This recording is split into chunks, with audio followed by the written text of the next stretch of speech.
The Hafs reading is the most popular reading of the Quran. However, original Islamic sources say that Hafs was a liar and a thief. But Muslims use his recitation of the Quran every day. Are you willing to trust Hafs with your eternal soul?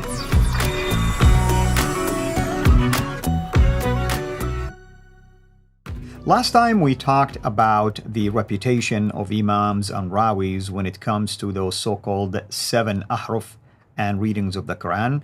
And with me here to unpack all of that is our dear brother, Rob Christian. Rob, welcome back, and thank you so much for taking the time to do so. Thank you, brother, for inviting me again to continue these amazing series. As we already mentioned in our last video, we talked about Khalaf and we talked about Al-Kisai, Al-Kufi.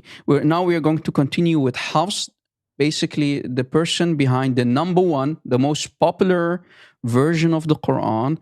And we'll see how easy it is to show everybody how easy it is how to destroy the Hafs Quran in seconds, a matter of seconds or minutes, let's say. So let us continue.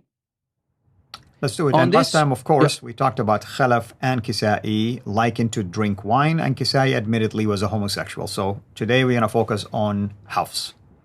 Exactly. So here on the next slide, we see that Muslims love to talk about this, and they call this basically the golden chain, the people inside the chain that are basically responsible for, let's say, the Hafs version this time. You see on top, we see Muhammad, and we see Uthman ibn Affan, Ali ibn Abi Talib, Zayd ibn Thabit, who Uthman ordered to collect the Quran, recollect it, and write it in the Qurayshi dialect. That Zayd ibn Thabit, and we see on the right Ubay ibn Ka'b, and we see Ibn Mas'ud. As you see, I put numbers because Zayd ibn Thabit, he collected in his copy, we have 114 chapters. But Ubay ibn Ka'b's version of the Quran was 116 chapters. So 2 chapters more. And Ibn Mas'ud, we're going to talk about him in a future video. He had only 111 chapters. He left basically chapters like Surah Al-Fatiha and chapter 113 and 114 out. He did not implement them in the Quran. He didn't consider them to be the Quran. And this is the Ibn Mas'ud that Muhammad said, go to him. And he mentioned him as first among the other 3 Sahaba to go to for regarding the recitation of the Quran. And we continue, we see the most important last 2 people in the golden chain, supposed golden chain. Asim, his teacher, Asim, was blind and demented. He used to forget even what he memorized. So he had problems in memorization. Brother, do you want to add something on top of what I just said about Asim? Because this is really important. Yeah, I mean, just what you said is extremely important. The idea that he had dementia and he would forget some of the things about the Quran. So he is supposedly the teacher, or at least the influencer for Hafs. That's why it's extremely important to point that out. So how, since Muslims always brag about, we have memorized the Quran for the last 1400 years. These people, and especially the last 2 in the chain, you see, Asim, how could he memorize the Quran, but at the same time be tormented and forgets what he memorized and still considered to be trustworthy? And at the same time, he is blind. That's amazing. And the last person, and this is why it's called the Hafs version, the Hafs Qira'ah. Hafs himself was considered to be a liar, a thief, a fabricator, and certainly not trustworthy. Imagine, brother, the last 2 people had many problems, as you see. Yet Muslims claim that the Quran of today, the number 1 Quran, the most popular version, the Hafs version, is the real Quran. Brother, we can talk for many hours about Hafs, but let's see Let's see what we can find regarding the Hafs version. One thing about Hafs, by the way, I mean, I want to ask my Muslim friends, do you, my Muslim friends, know that there are more than one version of Hafs? There is the Hafs in India, the version of India, the version of Turkey, the version of Egypt that is more popular. There is one in a Persian version, you know. So which one? Which one are we talking about? Exactly. Which Hafs version? Anyway, so here's another slide that you see, and I want to ask you, brother, to read the Arabic and translate for us. Very good. So it says Hafs ibn Sulaiman كتابا فلم يرده وكان يأخذ كتب الناس فينسخها. So it's saying Hafs basically either kitaban or kataban, I guess. Yeah, he used to borrow books, let's say. Yeah. So he would borrow books from people and will make copies of those. So عن ابن معين, Ibn Ma'in basically narrated, كان حفص وأبو بكر. Hafs and Abu Bakr used to be from among the most learned people بقراءة عاصم, meaning of the reading of Asim that we just mentioned right now. وكان حفص أقرأ من أبي بكر وكان كذابا. And Hafs used to be more, of a reader than Abu Bakr, but he used to be also a liar. Wow. Please help me here, brother. Help me out here. Don't we see here a huge contradiction, right? They are calling him basically trustworthy, but at the same time, he's a liar. I'm not getting it. I know. I mean, it's a very confusing and contradictory statement. This is amazing. And guys, remember, this same Hafs, why am I calling him a thief? Actually, I'm not the one calling him. That's what the Islamic scholars are saying. He used to borrow books, copy them, and claiming that he wrote these books. So he was a thief, not to be trusted, and also a huge liar. Yet Muslims put their trust, their salvation, and souls on the line on people like Hafs. That's amazing. Let us continue. Here's an example of a hadith, and you see in the bottom, it says its isnad is da'if jiddan, meaning the isnad, the chain of narration, is highly weak, jiddan, very weak, because of the weakness of people like Amr bin Uthman and Hafs bin Abu Omar al-Qari. The same Hafs, whenever you see his name in the chain of a hadith, you can clearly, immediately say, this isnad is highly da'if because Hafs is a liar, not to be trusted. So not one hadith where he's mentioning can be trusted and must be considered immediately da'if jiddan because he is a liar, not to be trusted. Amazing. Absolutely. I mean, again, these are Islamic sources, like you stated, brother. So you're not like giving an opinion about Hafs. You're just basically recording and bringing to the forefront here what the Muslims who knew him are saying about him. So should we take the word of Muslims today who did not know the guy, or the people who were eyewitness to him? That's the million-dollar question. Exactly.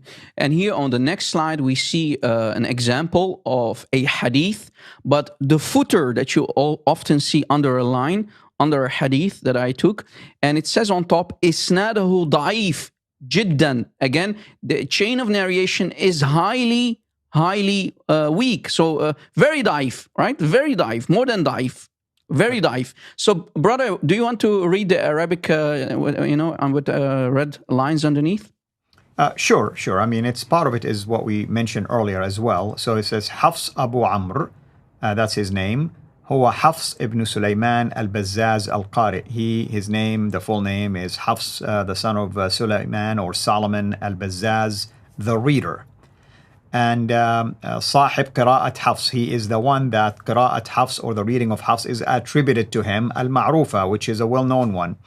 التي يقرأ بها الناس بمصر, and the people in Egypt used it.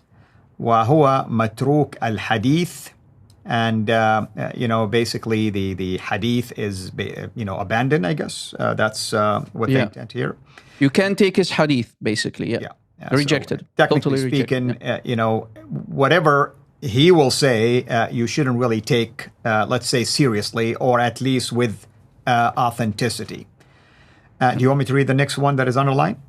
Yeah, and you know, Taraku. So basically, he is totally rejected, and also that he used to borrow books and did not return them back to their original owners, make copies, and claiming that he is the one who wrote it.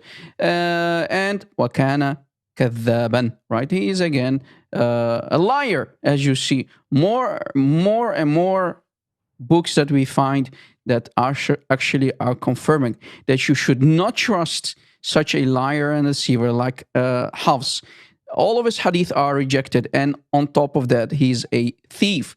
Now, here's the $1 million question, dear brother. And I want to the audience, if you're a Muslim, if you're a Christian, to think with me here. Would you trust a thief, a liar with your wealth or money? If not, if the answer is no, then what about your salvation and soul? That's Would right. you trust him with the Quran? Ya Muslimin, Ya Muslimun? That's the $1 million question, dear brother.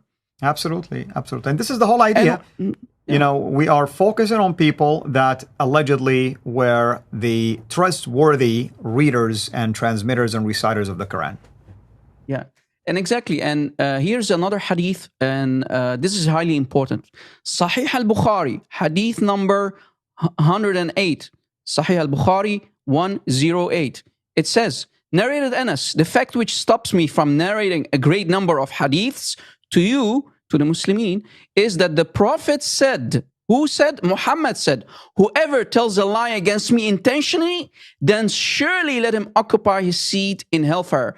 Since Hafs, all of his hadith are rejected immediately and considered to be highly da'if, very weak, da'if jiddan, then according to the logic of the Prophet of Islam and his words, as we speak, Hafs, according to Islamic logic and to the Prophet of Islam, his own wording, Hafs is now in hellfire burning for eternity because he lied about the Prophet and the sayings of the Prophet. That's amazing. And we showed you in the last videos, my friends, and you see here the 3 arrows. We mentioned Khalaf, right? He used to be drinking wine while reading the Quran and praying and whatnot.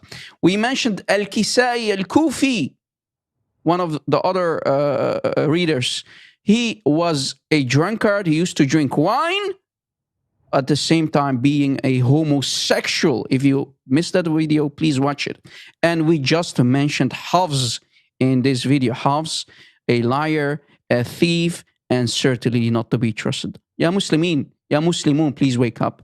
We do not hate you. We just ask you to think about your salvation. Amen. Amen. Thank you so much, brother. And hopefully everyone is enjoying these short videos, and especially this one, which is extremely damaging when it comes to some of the most prominent readers and reciters and transmitters of the readings of the Quran itself. Memorize or not memorize, the reputation said it all. They cannot be trusted for various reasons. So our Muslim friends, come to Jesus, come home. He's the only one that can save you. Thank you, brother. This is Al-Fadi. God bless you. Thank you for watching this video. Be sure to like and subscribe to our channel Sira International and click on the bell so that you receive notifications whenever we publish a new video or go live. I would also like to appeal to you to consider becoming a Patreon patron by clicking the link right below. By doing so, you can give towards the production of these videos. There are also other options for you where you can give to our channel. I thank you from the bottom of my heart.